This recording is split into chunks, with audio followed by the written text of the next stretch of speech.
There is an animal with acceleration faster than a Porsche, McLaren, or Ferrari.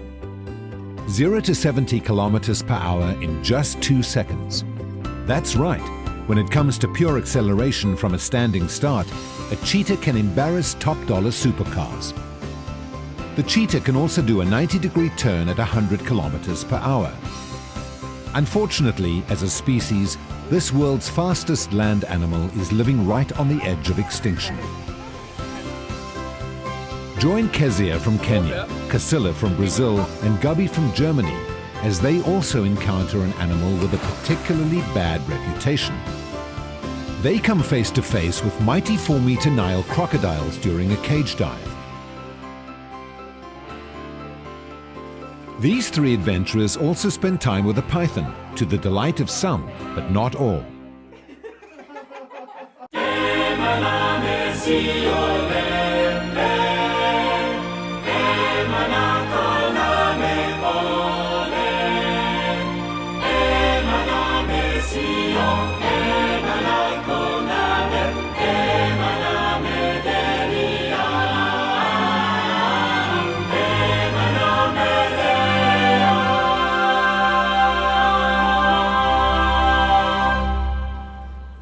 It's not every day that you get the opportunity to walk inside a crocodile's mouth.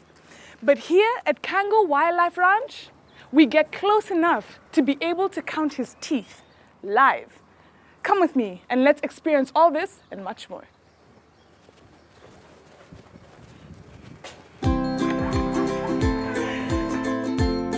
In 1977, the Kango Crocodile Farm was born as South Africa's first crocodile show farm.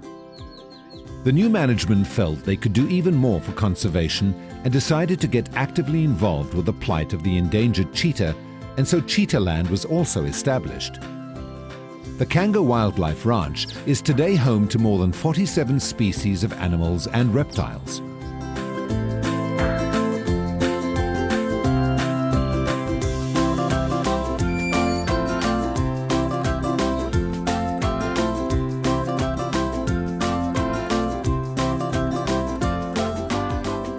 Early mornings and late afternoons, these guys are very active, playing and running.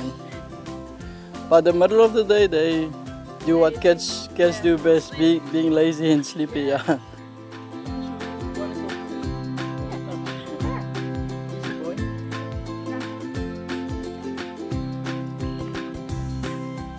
So this is one of the females. Her name is Lisha. This is the boy. His name is Luigi. And the other one's name is Lily. Hey, Lily. It's very playful, eh? The Kango Wildlife Ranch is renowned for its far-reaching efforts in the conservation of the cheetah and has bred over 200 cheetahs in captivity since 1982. The cheetahs on display at the ranch have all been hand-reared, which allows visitors, 16 years and older, to enter the cheetah enclosure for a face-to-face meeting. In this way, they are able to educate the public on a personal level about the plight of the cheetah.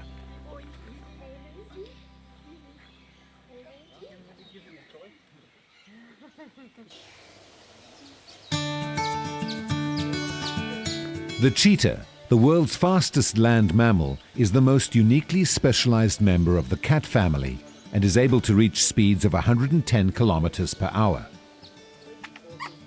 The cheetah's leaner body and longer legs distinguishes it from other cats, as the greyhound's features distinguish it from other dogs. Comparatively speaking, it is not an aggressive animal and prefers flight rather than fight. It has weaker jaws and smaller teeth, so it cannot fight larger predators when needing to protect its kills or young. Cheetahs are affectionate and nurturing mothers. They spend a long time raising their cubs and teach them all the skills they need to survive, including hunting.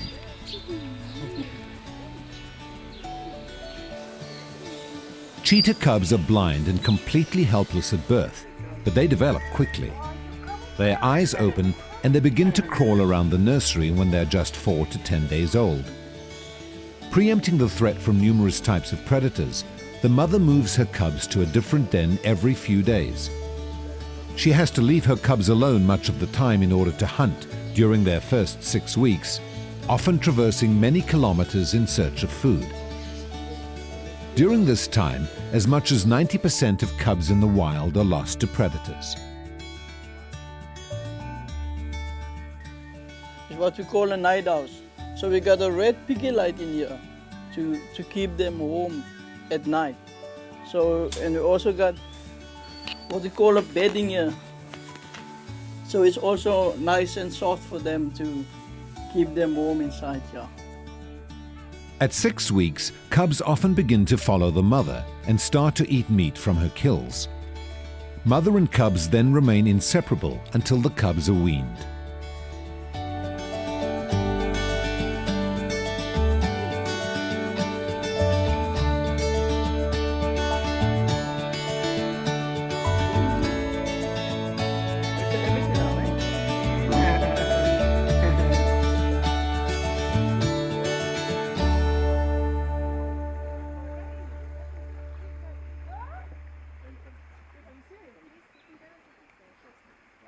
Oh, it's very easy to tell them apart because I've been working with them since they were youngsters. Tell But us some different cut. Okay. Yeah. Features. Okay, the simple one. We'll see. This is Jordan. He's got the big white tip at the tail.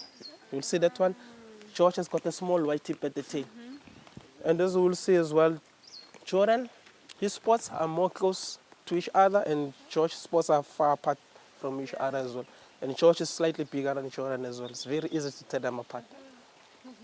Because we are not used to, so when we looks like very similar. Yeah. But once we work with them, they don't look the same at all. Even their behavior is as well. As Josh is more like short-tempered. Jordan is very good with people. Even when we walk them around, he's very good. Who's short-tempered? Josh. Yeah. At times he's like get easily irritated, but Jordan is he's chill. He's a good boy. He's my favorite.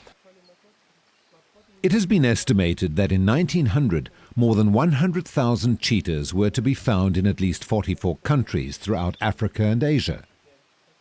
Today, the species is extinct from more than 20 countries, and that only about 10,000 animals remain, found mostly in small pocketed populations. The mission of Kango Wildlife Ranch is to save animals such as the cheetah from extinction, and to educate people on the vulnerability and importance of our wildlife. One tragic fact is undeniable: extinction is forever.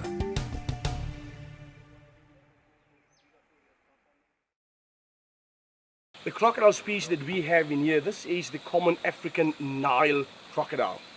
Now the Nile crocodile at one stage was found throughout the entire continent of Africa. And this is the animal with a bad reputation. You get a crocodile out in the wild, two things in your mind: run.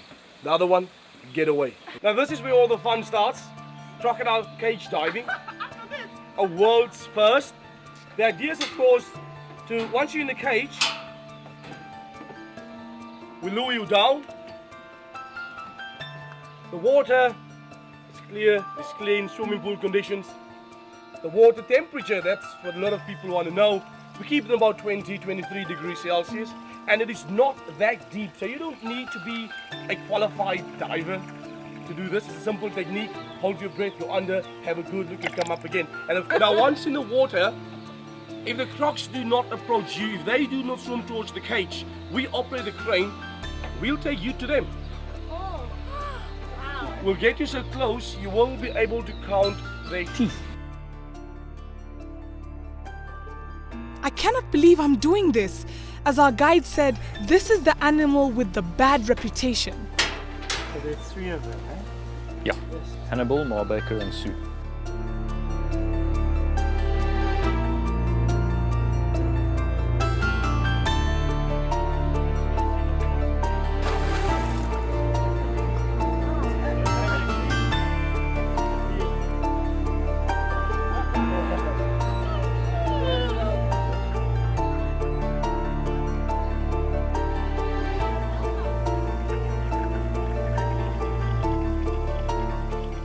It almost seems as if they're trying to figure out how to get to us.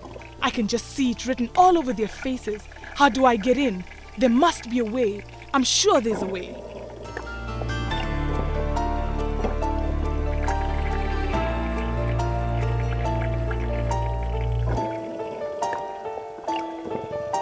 Just a few days ago, I was in a shark cage diving with the feared great white sharks. I must say, the sharks were not at all interested in eating us. They simply just swam past us, and they were eager to get a hold of the fish. These crocodiles are different. It seems clear that they want to eat us. A crocodile's jaws can apply a pressure of 2 tons per square centimeter. Just by closing its jaws, it will easily break a person's ribs and spine. Crocodiles only use 4 muscles to open their jaws and 40 muscles to close their jaws. It is so close to being the perfect predator.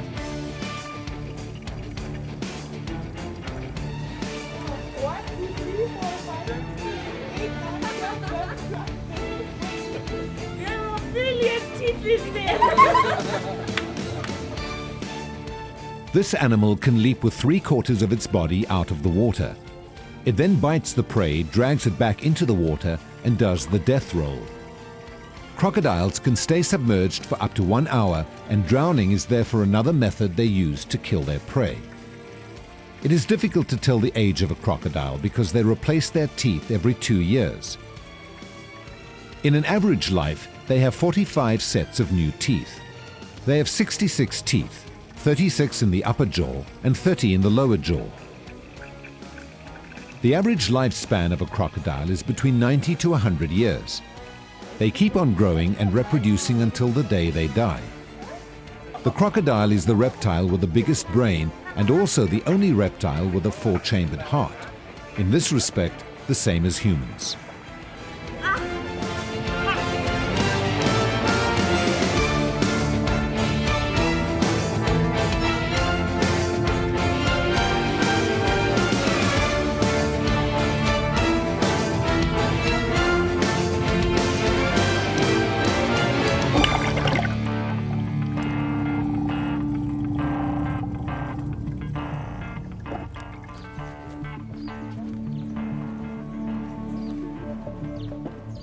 We started training recently just to do things that we need them to do here at the ranch, which is to rise on command, sink on command, and then we'll be teaching them to go forward, backwards, left, stop, right. So those will be the initial basic training, and then I'm hoping to do something a little more advanced as time goes on, just to show people that they are intelligent and they are able to learn. Certainly they are able to recognize their names.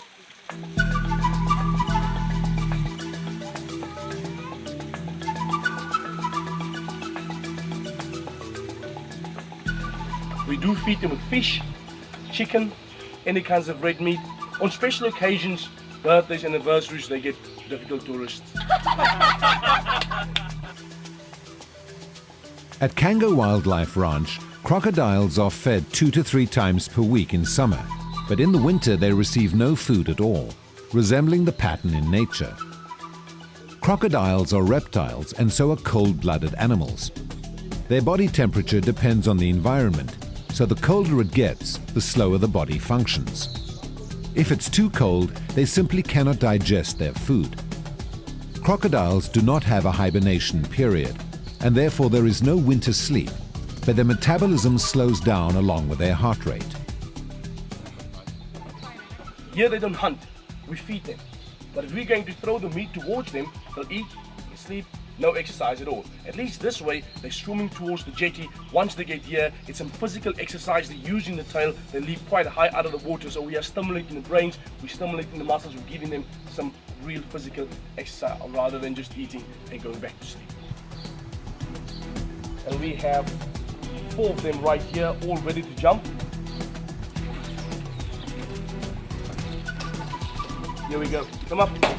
Come up, up, up, up, up, up, up, up. Here we go. There's one there.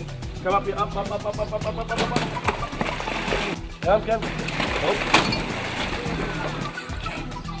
This is our last one. So who's gonna get it? Who's gonna get the last one? Who's gonna get the last one? Come girls, come girls. Come on. Come up, up, up, up, up, up, up, up, up, up, up, up, up, up. Yes, you can do better. Higher, higher, up, up, up. There we go. Alrighty. That is a heavy hand there as well, so you can grab the tail if you have to. Okay. And then also to close a loop here if you have to. Okay. Alright, but obviously that will be your best shot. The mating season of crocodiles takes place once per year. Internal fertilization takes place in the water. 2 weeks later, the mother digs a hole and deposits on average 45 eggs. The eggs hatch after 90 days. Shortly before hatching, baby crocodiles make noises within their eggs. These calls from the egg tell siblings it's time to hatch and tell moms it's time to uncover the nest.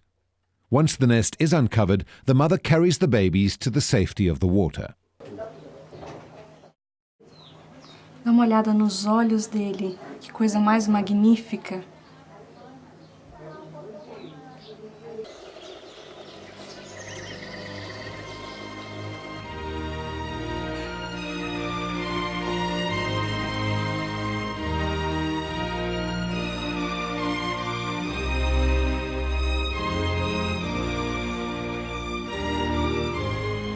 All of the tiger species left in the world are endangered. There are fewer than 3,000 Bengal tigers left. At Kango Wildlife Ranch, the Bengal tiger breeding program has been very successful. These animals serve as a flagship for their species, highlighting the importance of their dire need to be conserved.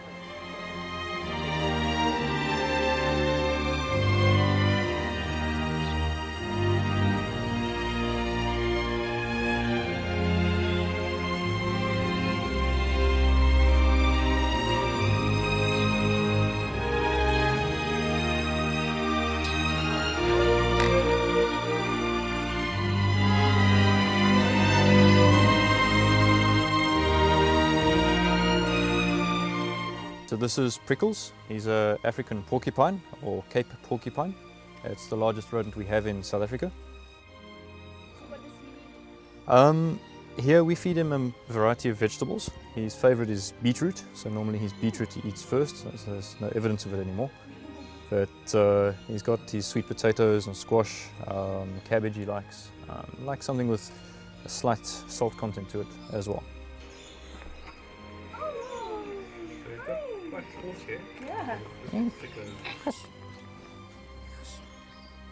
But yeah, sadly a lot of farming types see them as vermin. You know, they obviously raid crops and things like that. So whenever there's competition of food with humans, then sadly the animals usually end up worse.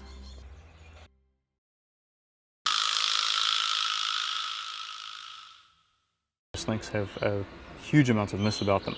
Lots of myths, lots of folk stories, lots of old wives' tales, which sadly are, to the greater point, completely untrue.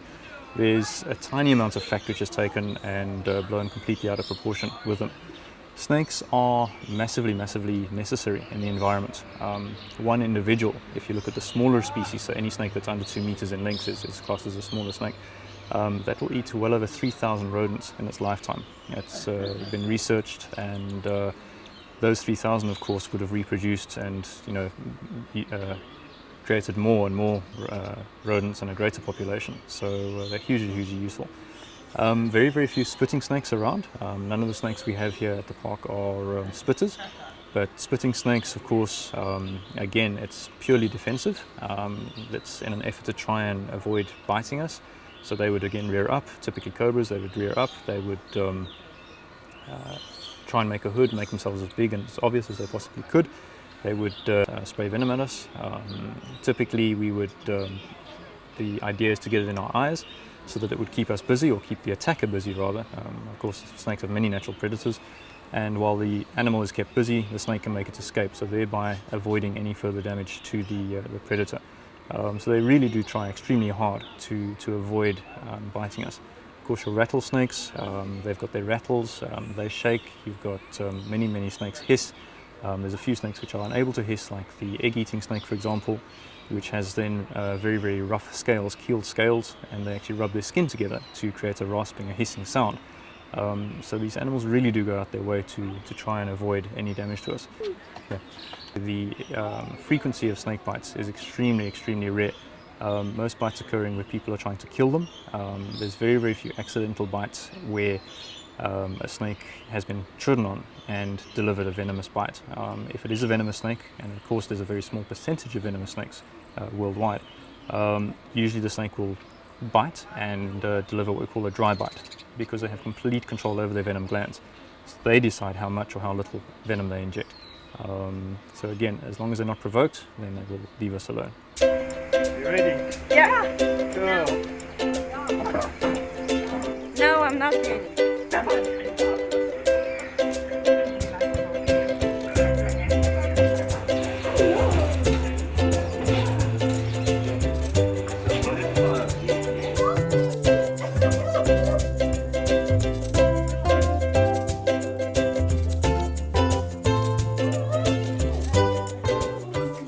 It's 100% sure that the worst experience for me was to touch a snake. I'm actually from the north of Brazil, and in the north of Brazil, near to the Amazon, we respect the snakes. Snakes are there in their place, in their environment. We don't go there, we don't touch. It's kind of animal that you don't touch, and period. And for me, it was the worst thing. See the tongue looking at me and the tail on my body. No, for me, I can touch any animal, but not a snake. Hi, JJ. Hi, JJ. Hello. It's heavy, eh? It's very heavy. Where are you? Where did you go? Oh, you're heavy. You're like a 4-year-old child.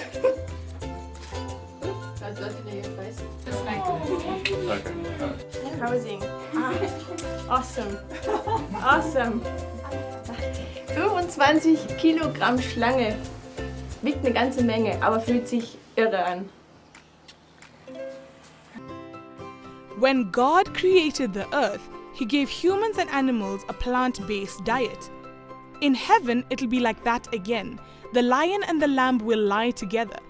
Death only came after sin, and permission for eating animals after the flood, when plant food was scarce. While one can wonder why God might have created scary creatures such as crocodiles, they would lose their scary reputation if you were sure that they wouldn't eat you. And then you could focus on other characteristics like their amazing strength and power. And yet, the way they nurtured their young makes you think, doesn't it? Bem, pessoal, chegamos ao fim de mais um episódio. Eu espero que você tenha gostado. Hoje passamos por experiências fascinantes, como brincar com os filhotinhos da chita, tocar na cobra e ainda chegar pertinho do crocodilo. Eu espero que, assim como você viu quão maravilhoso são esses animais, eu espero que você também pense quão maravilhoso é o nosso Criador. Fique com Ele e a gente se vê da próxima vez.